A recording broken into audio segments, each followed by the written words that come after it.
Based off of one of your requests about learning how to match colors or how to tint your colors, we're gonna be painting and matching pearl white. So we're gonna learn exactly how to do that with these 3 bumpers here.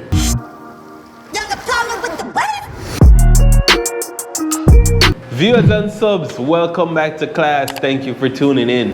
First thing first, guys, you go to the car on the driver's side. On almost every Acura vehicle, you will see the paint code here.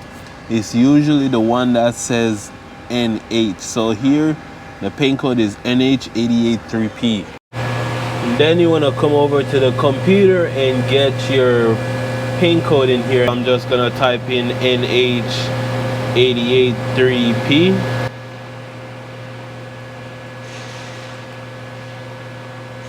Our paint code is right here.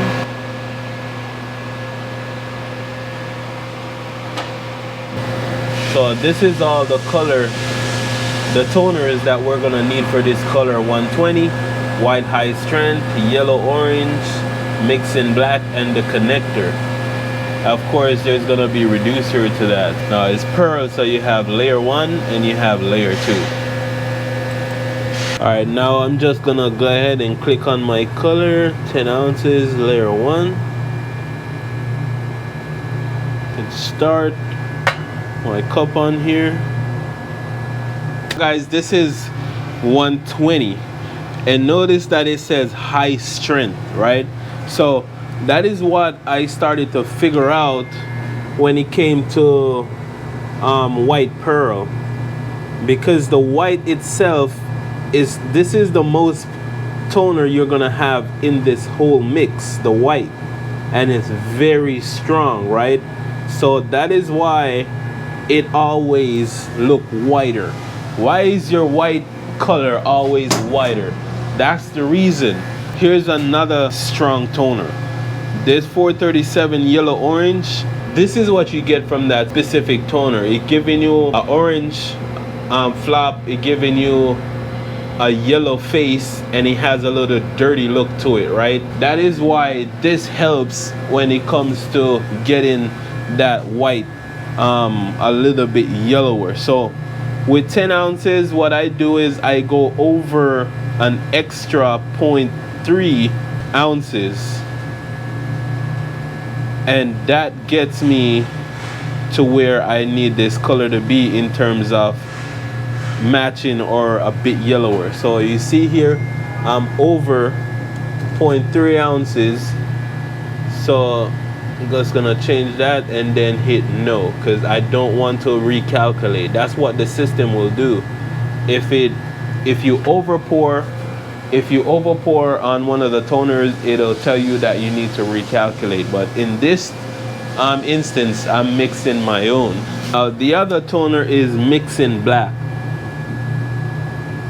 So this is gonna darken the color a little bit, and I always go over like 0.1 ounces on this one. All right, if you go over 2, it's still fine.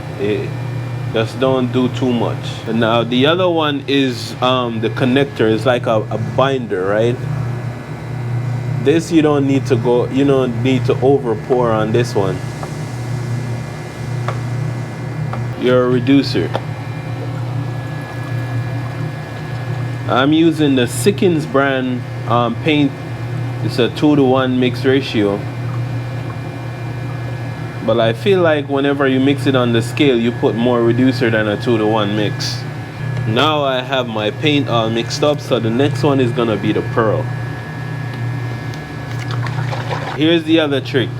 The same yellow toner that I use to make the base of the paint yellower, I can use it to get the pearl coat a bit more chalky. Now what you want to do is add a single drop, like a tiny drop of this yellow, right? A very small drop. Like I said, this is strong, so you will notice the difference. So now we get it a bit more chalky with that yellow. I'm not saying this is gonna get it to look perfect, but you know how the color is always a shade off, right? Even from the factory, you see it look yellower or it look darker or it looks too white, right? This will help because you know metal or aluminum, it'll reflect the light differently from the plastic, right? So that plastic is always gonna look different because it doesn't reflect the light the same as the metal. You will see more of the pearl in the metal panel or the aluminum panel, but you won't see it as much in the bumper. So by adding that extra yellow into it will help you a long way. We're gonna get this painted and so you guys can see it in the end.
Take a look into this, guys, right? So you see I just painted this section of the bumper. Now look how it blends into the rest of the panel, right? So I have my color extremely close to the original color that was already on the car.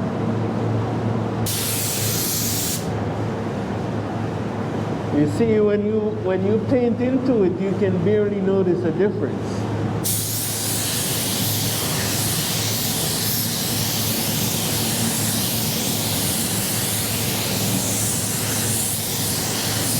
Guys, after applying 3 coats of base, it's time to apply the pearl. I'll apply 2 wet coats of pearl. Now bear in mind, guys, there might be adjustment needed as you go, because what if the car was already painted and it's not the factory color, where you have to make some adjustments, right? So you don't have to mix it exactly the same, you can adjust as you go. So I've struggled with matching pearl white really well until I figured out the toners, right? The toners are always gonna be the main factor of how you get your colors, right? You have to be able to see the color for what it is, right? Even if you're on a metallic color, right? The metallic might be too fine, the metallic flakes might be too big, or it could be dark, could be light. So you all these things you have to take into consideration when going about matching a color. And then you have to figure out what toner makes this color tick. On this one, I realized what made this color tick. It's the high strength white and the yellow and the black, right? Mainly the white and the yellow. So it consists mostly of the high strength white, and when you add a little bit of yellow, that white just swallow it up, right? You don't even see it anymore. So I had to add a little bit more to counter the white to get it yellower and darker. If you're spraying a Lexus bumper, right? The Lexus bumper, the color, the 2 toners that made that color tick is the blue and the red. You have to play with the blue and the red to get it to where you want it to be. Now, I know, guys, this is easier said than done. Well, if painting was easy, everyone would do it, right? It's a lot of work that goes into it. The chemistry part of it is usually the hardest part to get. And with practice, my experience over the years, that really helped me a lot. I never had someone that I work with that really knows color, like someone that can mix a color without even the computer. I don't know how to do that. I know what color makes, different colors. You mix black and white, you get gray, stuff like that, the color wheel. But never have I worked with someone who is really good at matching colors. So all of this stuff I figured out on my own. And then, you just learn from each other in the shop. You see something, you try to do something different. And if it works, it works. And you just share it with the crew. But basically, at our job, we're self taught. I watch videos. I'm not going to sit here and tell you I never watch any YouTube videos. I like to watch The Gunman. I also like to watch the motivated painters. Those guys, I learned something from them too. Painting is not easy, guys, but if you really want to do it, you would take the initiative to make it happen. Long video short, here's the end result, guys. It's not 100% perfect, but there was no adjustment, just my own formula to make this look acceptable. So let me know what you guys think and share some of your tips and tricks. Don't forget to subscribe, guys. Until next time, class dismissed.